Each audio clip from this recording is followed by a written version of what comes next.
Shalom Bapak Ibu Saudara yang dikasihi Tuhan. Bertemu kembali dengan saya Pendeta Stefanus Gunawan Agustinus. Saya adalah seorang gembala sidang dari GBT di kota Mojokerto.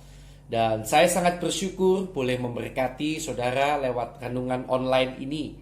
Sekali lagi saya mengingatkan saudara, kalau boleh, kalau berkenan, tolong sebelum mendengarkan renungan ini, saudara bernyanyi buat Tuhan lebih dulu, datang kepada Tuhan lebih sungguh-sungguh lagi, mempersiapkan hati sebelum kemudian mendengarkan renungan ini.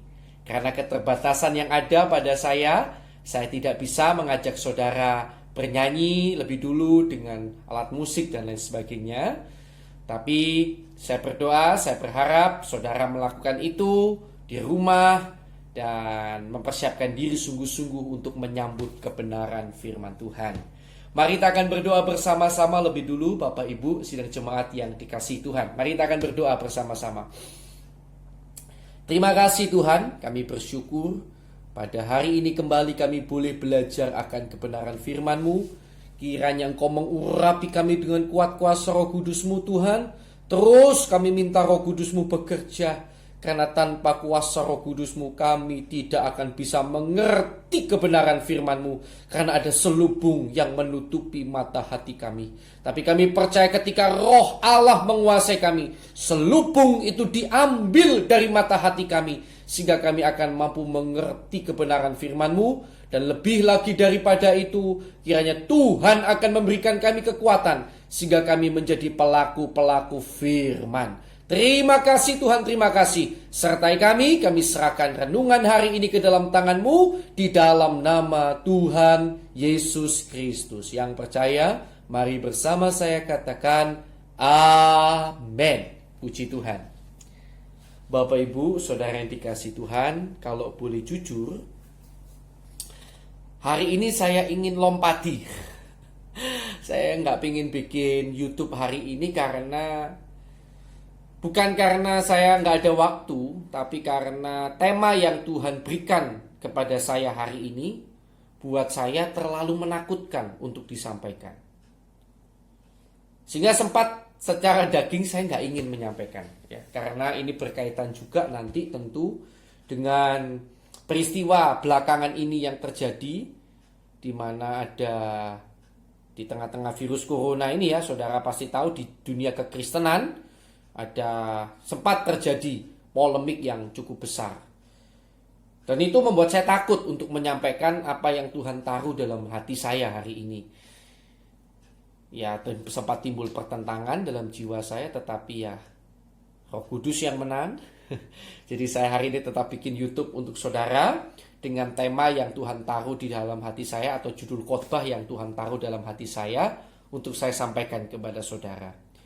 Judul tema khotbah atau firman Tuhan hari ini adalah ketika hamba Tuhan bertengkar, apa yang harus saya lakukan? Ngeri kan? Ketika hamba Tuhan bertengkar, apa yang harus saya lakukan? Saya yakin saudara kira-kira sudah tahu kejadian apa yang sedang terjadi di belakangan ini yang berkaitan dengan hamba-hamba Tuhan yang membuat saya takut untuk membuat YouTube hari ini sebetulnya, ya, membuat renungan pada hari ini. Tetapi baiklah, karena Tuhan menaruh hal itu di dalam hati saya dengan kuat, maka saya akan sampaikan, ya. Sekali lagi, hati saya cukup takut. Semoga ini tidak menyinggung siapapun. Tolong diperhatikan, saya tidak ingin menyinggung siapapun. Saya mohon maaf kalau ada yang tersinggung, tetapi tidak ada satupun keinginan di hati saya untuk menyinggung, ya, tidak ada. Nah, kita akan membaca bersama-sama saudara di dalam Kisah Rasul pasal 15. Kisah Rasul 15 ayat yang ke-35 sampai 41. Kisah Rasul 15 ayat yang ke-35 sampai ayat yang ke-41. Paulus dan Barnabas, ini adalah dua rasul yang cukup terkenal pada zaman itu. Paulus dan Barnabas itu cukup terkenal karena mereka sering pergi kemana-mana ya, membangun jemaat di mana-mana. Tinggal beberapa lama di Antioquia. Mereka bersama-sama dengan banyak orang lain mengajar dan memberitakan firman Tuhan. Tetapi beberapa waktu kemudian berkatalah Paulus kepada Barnabas, "Baiklah, kita kembali kepada saudara-saudara kita di setiap kota di mana kita telah memberitakan firman Tuhan untuk melihat bagaimana keadaan mereka." Barnabas ingin membawa juga Yohanes yang disebut Markus. Kalau nanti kita pelajari, Yohanes yang disebut Markus itu adalah keponakannya Barnabas sendiri. Jadi dia ingin bawa ponakannya ini. Tetapi Paulus dengan tegas berkata bahwa tidak baik membawa serta orang yang telah meninggalkan mereka di Pamfilia dan tidak mau turut bekerja bersama-sama dengan mereka.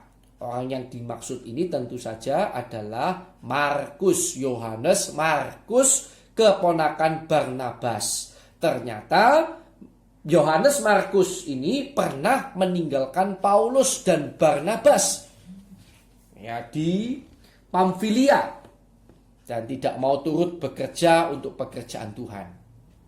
Jadi Paulus menolak, Barnabas ingin tetap bawa.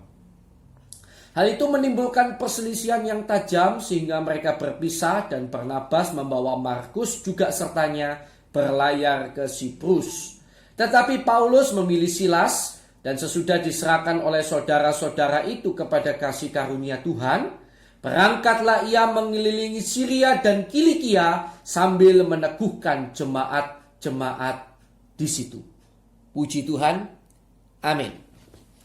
Nah, saudara, jadi kita lihat ayat 39, terjadi perselisihan yang tajam antara Paulus dan Barnabas. Bertengkarlah bahasa kita ya, sampai dua pemberita firman ini yang saya nggak tahu ya apakah Barnabas layak disebut rasul atau tidak. Ya, tapi saya sebut saja ya, dua orang murid Yesus ini ya, pengikut Kristus ini, hamba Tuhan ini bertengkar sehingga sampai yang tadinya kemana-mana hamba Tuhan ini bersama-sama kemudian berpisah ya, karena ini. Nah, saudara yang dikasihi Tuhan,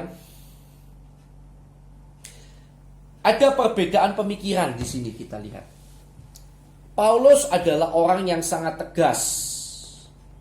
Dia adalah orang yang digambarkan sangat cinta pada pekerjaan Tuhan, sehingga dia menolak memberi kesempatan kepada Yohanes Markus, keponakan Barnabas, yang pernah punya cacat di dalam pelayanan. Kalau kita lihat memang Paulus ini digambarkan orang yang sangat garang sekali. Kalau buat pekerjaan Tuhan sangat all out gitu ya. Sehingga dia tidak bisa menerima tentunya apa yang pernah dilakukan Yohanes Markus ini. Apakah Paulus pemikirannya salah? Tidak juga. Saya rasa ya, itu berasal dari hati yang sangat cinta Tuhan dan kemungkinan untuk menjaga kredibilitas pelayanan. Bahwa pelayanan itu tidak boleh main-main. Pelayanan itu harus sungguh-sungguh. Nah, itu mungkin yang ada di hatinya Paulus. Dia harus ingin menjaga itu sehingga dia tidak bisa terima kalau Barnabas mau bawa Yohanes Markus. Nah, sekarang kita bicara dari sudut pandang Barnabas. Barnabas sendiri kita lihat dalam Alkitab memang tercatat sebagai seorang yang suka memberi kesempatan. Dia itu adalah orang yang suka memberi kesempatan. Bukan hanya pada kasusnya Yohanes Markus yang adalah keponakannya. Bahkan kita tidak boleh lupa, Barnabas inilah orang pertama yang menerima Paulus ketika Paulus pertama kali menyatakan dirinya, bukan pertama kali ya, ketika Paulus ingin bergabung dengan jemaat-jemaat yang lain, saudara-saudara yang lain. Karena Paulus sudah bertobat. Waktu itu jemaat-jemaat takut menerima Paulus. Yang berani terima itu pertama kali adalah Barnabas. Kisah Rasul 9 ayat 26-27. Mari kita akan lihat bersama-sama. Kisah Rasul pasal yang ke-9, ayat yang ke-26 sampai ayat yang ke-27. Ya, kita lihat.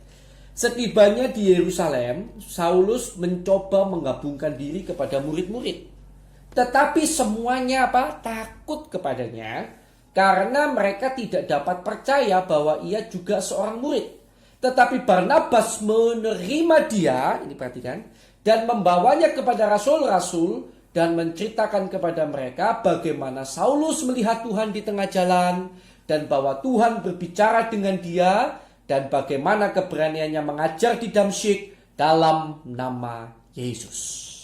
Ya, jadi Barnabas ini memang adalah orang tipe yang suka memberi kesempatan kepada orang untuk bertobat, gitu kira-kira. Nah, apalagi sekarang yang ada di posisi itu adalah keponakannya sendiri, yaitu Yohanes Markus. Tentu ini bukan dikategorikan kolusi, ya. Kolusi kalau dalam pekerjaan itu mungkin karena ini adalah kenalan atau saudara, maka diberikan kelebihan. Ya. Bukan kolusi, kenapa? Karena tidak ada faktor keuntungan di dalamnya. Karena pada waktu itu dunia pelayanan pada zaman itu bukan untuk mencari untung sama sekali memang. Sampai sekarang ya harusnya dunia pelayanan memang bukan untuk cari untung, kan begitu ya. Jadi ketika dia ajak Markus, saya yakin itu murni karena dia ingin memberikan kesempatan pada Yohanes Markus untuk bertobat. Bukan karena untuk mendapatkan keuntungan atau apa, tapi murni hati Barnabas ingin melihat pertobatan terjadi pada Yohanes Markus. Jadi Paulus menekankan kesungguhan dalam pelayanan harus diperjuangkan, sedangkan Barnabas dia tekanannya adalah pada supaya orang itu mendapat kesempatan bertobat. Siapa tahu nanti bertobat betulan. Gitu kira-kira mungkin ya. Nah, kedua-duanya kalau saya bilang adalah memiliki hati yang murni. Sama-sama untuk Tuhan. Tentu Yohanes Markus, Barnabas ingin Yohanes Markus bertobat juga untuk Tuhan. Untuk membawa jiwa kepada Tuhan. Paulus ingin pelayanan itu dihargai juga untuk Tuhan. Sama. Tetapi cara pandang keduanya berbeda. Kemudian mereka berselisih karena berbeda cara pandang ini. Tapi perhatikan sekali lagi, hatinya sebetulnya sama. Sama-sama untuk Tuhan dan untuk pekerjaannya. Hatinya. Nah, permasalahannya adalah begini, saudara.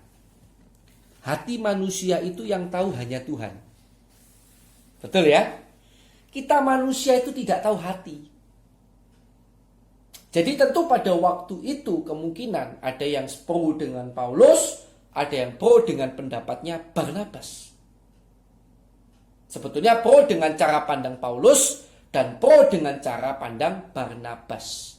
Tetapi hati mereka keduanya adalah sama sebetulnya. Untuk Tuhan. Yesus pernah mengatakan sesuatu tentang hal ini atau menghakimi, menilai mana yang benar, mana yang salah. Coba kita lihat dalam Yohanes 7 ayat 24. Yohanes pasal yang ke-7 ayat yang ke-24.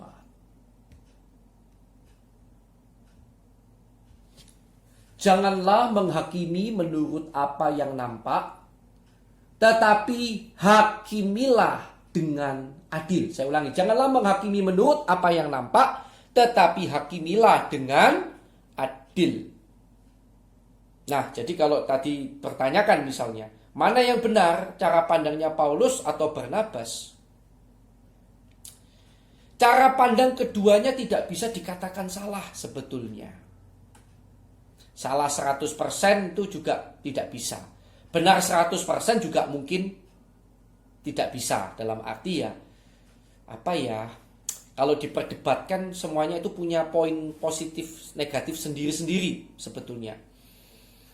Tetapi hati mereka inilah yang kita tidak pernah tahu. Yang tahu hanya Tuhan. Makanya Tuhan berkata begini sebetulnya. Janganlah menghakimi menurut apa yang nampak, tetapi hakimilah dengan adil. Mengapa Yesus bicara seperti ini? Itu ada kisahnya, yaitu ayat 23. Gitu. Jikalau seorang menerima sunat pada hari Sabat supaya jangan melanggar hukum Musa, mengapa kamu marah kepadaku? Karena aku menyembuhkan seluruh tubuh seseorang pada hari Sabat. Jadi saudara, pada waktu Yesus bicara janganlah menghakimi menurut apa yang nampak, tetapi hakimilah dengan adil. Karena orang-orang pada waktu itu hanya melihat apa yang nampak. Yaitu Yesus menyembuhkan orang, melakukan pekerjaan pada hari Sabat. Apakah salah menghargai hari Sabat? Tidak. Menghargai hari Sabat itu tidak salah. Menunjukkan bahwa seseorang itu punya kemauan memegang peraturan Tuhan. Betul ya? Tetapi apakah Yesus juga salah? Tidak sebetulnya. Kenapa? Karena Yesus tujuannya menyembuhkan orang pada hari Sabat itu adalah karena belas kasihan. Untuk siapa ya? Bukan untuk diri dia sendiri kan, gitu loh. Ya untuk kemuliaan nama Tuhan, supaya orang itu ya kemudian kan mempermuliakan nama Tuhan karena disembuhkan.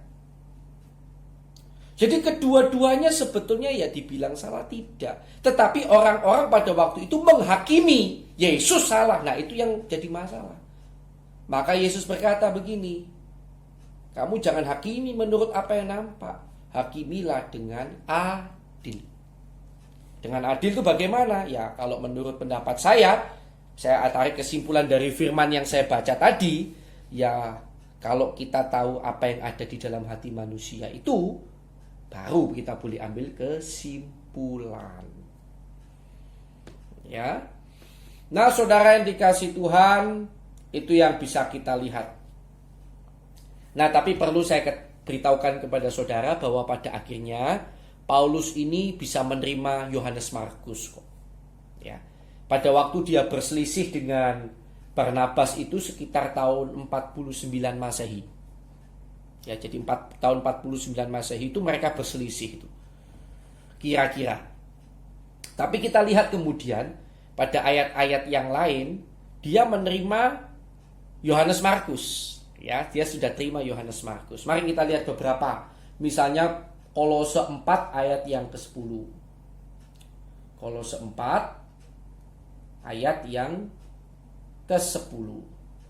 Nah, kitab Kolose perlu saudara tahu ditulis kira-kira tahun 58 Masehi, sekitar bulan Juni sampai September, sekitar ya. Jadi sekitar 9 tahun setelah Rasul Paulus dan Barnabas berselisih. Kita lihat dalam Kolose 4 ayat 10. Salam kepada kamu dari Aristarkus, temanku sepenjara, dan dari Markus kemenakan Barnabas. Tentang dia, yaitu Markus, kamu telah menerima pesan, terimalah dia apabila dia datang kepadamu. Disuruh terima. Ya, kemudian kita lihat lagi ayat lain. 2 Timotius pasal 4 ayat 11. Ya, kitab 2 Timotius ini saya temukan catatannya sekitar tahun 58 Masehi juga. Sekitar bulan September sampai Desember. Ya, semoga catatan yang saya temukan tidak salah. Tapi kalaupun salah bisa jadi justru lebih atas lagi, bisa lebih atas dari tahun 58 Masehi. Jadi tetap kurang lebih 9 tahun setelah peristiwa pertengkaran itu ya. 2 Timotius pasal yang ke-4 ayat yang ke-11. Hanya Lukas yang tinggal dengan aku. Jemputlah Markus dan bawalah ia kemari, karena apa? Pelayanannya penting bagiku. Jadi kita lihat bersama, Paulus bisa menerima Markus pada akhirnya. Jadi saudara dan saudara perlu tahu, Markus inilah yang menulis kemudian Injil Markus. Tetapi bukan berarti karena Markus bertobat maka sebetulnya pandangan Barnabas yang benar, pandangan Paulus yang salah. Bukan begitu. Karena bisa jadi yang sebaliknya juga memang. Bisa jadi yang ditakutkan Paulus menjadi kenyataan. Yaitu misalnya kalau ternyata Markus tidak bertobat gimana? Pelayanan jadi jelek, ya. Jadi kita lihat di sini sebetulnya kita tidak perlu lihat yang benar pandangannya yang mana. Tetapi saudara perlu tahu bahwa sebetulnya kedua murid Yesus, kedua hamba Tuhan ini, pandangannya ternyata hatinya sama sebetulnya, yaitu untuk Tuhan. Tapi sekali lagi, yang jadi masalah, hati itu hanya Tuhan yang tahu. Itu yang masalah terbesar itu. Ya, maka itu sahabatku, saudara yang terkasih dalam Tuhan, dewasa ini saya terpaksa ngomong, saya mendengar ada perdebatan karena ada hamba Tuhan yang mengeluarkan statement menyerang hamba Tuhan yang lainnya. Keduanya disebut tanda kutip hamba Tuhan yang besar, ya, terkenal. Saya perlu beritahukan kepada saudara bahwa tidak baik menghakimi salah satu dari mereka. Baik yang saudara yang pro dengan pendeta A ataupun yang pro dengan pendeta B. Mengapa? Karena saudara dan saya tidak tahu hati mereka. Apalagi saya dengar kedua pendeta ini belum pernah duduk bersama. Belum pernah bicara bersama-sama. Hanya satu menebak yang lainnya. Yang satu menebak maksud yang lainnya kira-kira seperti berdasarkan tebakan kalau menurut saya, asumsi. Karena belum pernah ada pertemuan pembicaraan bersama. Ya, dan saya dengar ya, semoga saya salah, tidak mau diundang untuk salah satu pendeta itu ketika diajak bicara tidak mau bicara duduk bersama. Ya, inilah permasalahan. Ya. Ya memang saya boleh katakan pendeta yang satunya kalau dibilang salah ya salah. Misalnya yang terima sistem perpuluhan itu. Memang perpuluhan itu seharusnya masuk rumah perbendaraan, bukan masuk pendetanya, gembalanya. Di GBT Mojokerto karena itu dari awal saya terapkan seperti itu. Ya, semuanya pelayan Tuhan hanya diberikan persembahan kasih. Keuangan terbuka. Ya, tapi ada sejarahnya juga. Pendeta Pentakosta karismatik itu pakai sistem itu. Karena umumnya pendeta Pentakosta karismatik itu berjuang sendiri dari bawah, Bapak Ibu, tanpa sepeser pun dana dari mana-mana. Jadi pada waktu jemaatnya jumlahnya masih kecil, uang perpuluhan pun tidak cukup untuk menghidupi pendetanya. Sehingga otomatis tidak perlu pembukuan bagaimanapun, tidak perlu ditampilkan bagaimanapun, ya sudah. Ya sudahlah gitu loh ya. Biasanya begitu. Tetapi ya memang kalau dibilang salah ya salah ya. Tapi kita kan belum tahu hatinya. Kita nggak tahu pasti. Ya memang saya kalau boleh usul para pendeta-pendeta itu bukan wewenang saya sih, hanya usul aja. Saya hanya pendeta muda, masih muda sekali lah ya. Janganlah perpuluhan dipegang pendeta, karena jemaat itu bisa suudzon. Jemaat itu terkadang suka suudzon. Orang di luar Tuhan juga suka suudzon. Kalau pendeta bisa beli ini itu suudzon, wah pakai uang perpuluhan. Padahal belum tentu. Bisa juga ada yang membelikan. Di luar perpuluhan ada yang digerakkan hatinya oleh Tuhan, mungkin ingin memberikan sesuatu kepada pendetanya. Itu bisa saja. Tetapi karena pendetanya yang pegang perpuluhan, maka orang itu cenderung suudzon. Jadi sebetulnya memang sistem perpuluhan dipegang gembala itu tidak menguntungkan buat pendeta itu sendiri sebetulnya. Namanya jadi buruk nantinya. Makanya saya lihat rasul-rasul itu tidak mau pegang uang ya. Mereka langsung tunjuk diaken. Diaken itu yang gerak gitu pada waktu awal-awal. Itu menurut saya. Tetapi pendeta yang satunya juga tidak salah. Jadi pendeta yang tadi kita juga tidak bisa bilang salah ya. Bisa juga hatinya itu baik sebetulnya. Dia itu ingin, bisa juga loh, dia berkata untuk mengusir, menghardik corona dan lain sebagainya, untuk menguatkan hati anak-anak Tuhan yang masih lemah rohaninya. Anak-anak Tuhan itu tidak semua rohaninya kan dewasa. Bisa juga dia merasa mendapat pesan dari seperti itu oleh Tuhan, dari Tuhan. Untuk apa? Untuk menguatkan hati anak-anak Tuhan yang rohaninya masih lemah, yang hari ini panik, yang hari ini terombang-ambing supaya tidak goyah. Tapi sekali lagi kan kita tidak tahu hatinya. Nah, pendeta yang satunya apa yang salah juga? Ya enggak juga. Beliau menegur dengan keras di depan umum karena saking cintanya kepada Tuhan. Beliau saking tidak relanya melihat pekerjaan Tuhan dipermalukan atau dipermainkan. Jadi dengan menggebu-gebu beliau berusaha mengembalikan jemaat Tuhan pada jalannya. Kan gitu. Tetapi apakah 100% benar caranya? Ya enggak 100% benar juga. Kenapa? Karena belum pernah duduk bersama untuk berbicara. Karena beliau bukan nabi-nabi. Jadi jangan samakan pendeta zaman sekarang dengan nabi zaman dulu. Kalau nabi zaman dulu bisa menegur nabi itu palsu atau tidak. Kenapa? Karena nabi itu mendapatkan suara dari Tuhan langsung. Jadi tentu Tuhan yang tahu hati manusia itu langsung bisa bedakan. Nabi ini yang palsu, nabi ini bukan, kan begitu. Kalau zaman sekarang kan tidak bisa, kita tidak tahu hati manusia. Ya. Tapi ya sekali lagi kita nggak bisa salahkan juga. Mungkin dia ingin memberikan shock terapi juga kepada yang lain-lain. Kalau siapa tahu ada yang betul-betul pendeta yang jahat, yang mengambil untung dari pekerjaan Tuhan, tidak sungguh-sungguh pada Tuhan. Supaya dengan itu shock terapi. Jemaat juga sadar. Gitu ya. Jadi sekali lagi saya tidak hendak mengatakan kita harus pro yang mana. Tetapi yang saya mau katakan lewat hari ini, lewat tema khotbah hari ini, ketika hamba Tuhan bertengkar, apa yang harus saya lakukan? Izinkan saya memberikan proposal kepada saudara, tindakan yang perlu saudara lakukan, yaitu cukup doakan mereka. Tidak perlu pro kiri kanan. Kalau Anda punya keinginan untuk mencari yang benar, ya carilah jalan untuk mediasi mereka supaya bertemu, lalu bicara sama-sama. Kalau tidak punya jalur ke sana, ya jangan dibicarakan. Buat apa? Saudara sama-sama tidak tahu hati si A si B, kecuali saudara itu tadi. Tidak hanya bicara, saudara punya jalur, punya channel, punya kesempatan untuk mempertemukan mereka. Duduk bersama, bicara bersama-sama. Dari hati ke hati, dari situ. Yang satu tahu hati yang lainnya. Nah kan begitu ya.